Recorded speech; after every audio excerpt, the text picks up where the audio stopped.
Projeto Chuvas de Bênção. Semana 30. Quarta-feira. Título de hoje: Eu era cego e agora vejo. E disse-lhe Jesus: Eu vim a este mundo para juízo, a fim de que os que não veem, vejam, e os que veem, sejam cegos. João 9, versículo 39. A cura do cego de nascença por Jesus Cristo foi tão extraordinária, que não há registro no Antigo Testamento.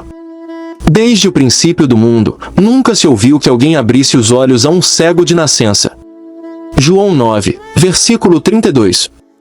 Tão admirável foi o milagre que causou inesperado impacto social, de modo que os próprios vizinhos e aqueles que o conheciam, pois era mendicante, não o estavam reconhecendo. Versículo 8. Neste ínterim, Jesus sábia e estrategicamente sai de cena, e põe o cego em evidência, razão pela qual boa parte do capítulo 9 é a Bíblia, contando a história do cego de nascença.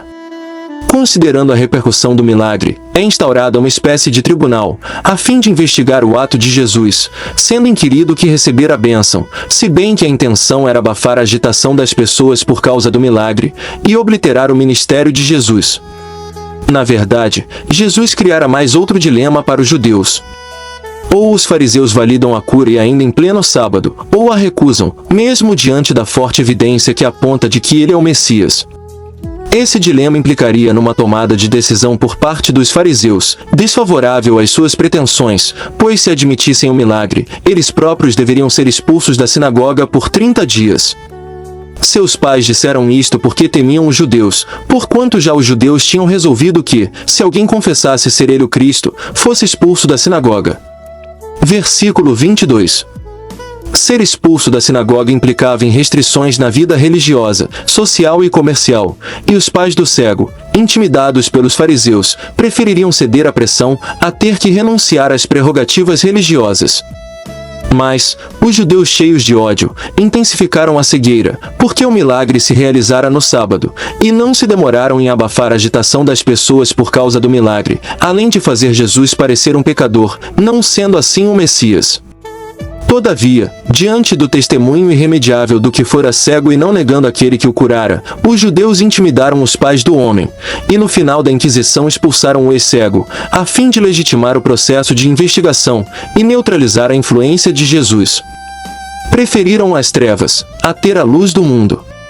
Diante da publicidade, os fatos desse caso estavam abrindo os olhos da multidão, e fechando os dos fariseus para as evidências. No final, Jesus demonstra a cegueira com a qual estavam imersos.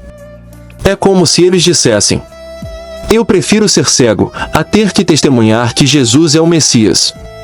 Caro ouvinte, a busca pelas coisas mundanas nos conduz à cegueira, e o pior cego é aquele que não quer ver, ou seja, recusa-se a ouvir.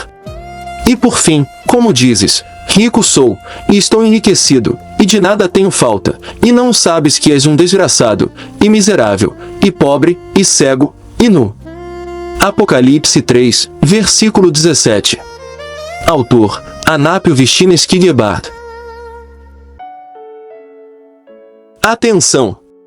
Jesus está voltando.